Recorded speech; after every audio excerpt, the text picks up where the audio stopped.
ساعت 9:10 بریم که ناخونامو ترمیم کنیم. پیشی رو نگاه کنیم چجوری خوابیده. پیشی این سرشه.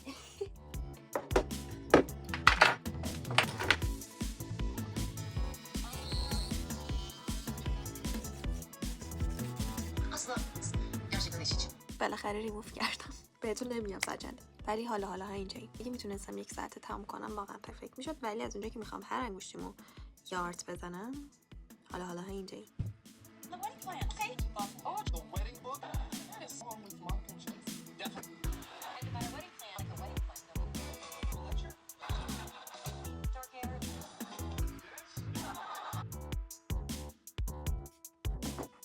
ساعت 3:30 دوباره نتونستم زود تمام کنم. یه نیم ساعت این وسط استراحت کرده باشم، 5 ساعت طول کشید. ولی خیلی خوشگل شد. هر کدومش یه آرت جدا داره و نمیدونم کدومشو بیشتر دوست دارم.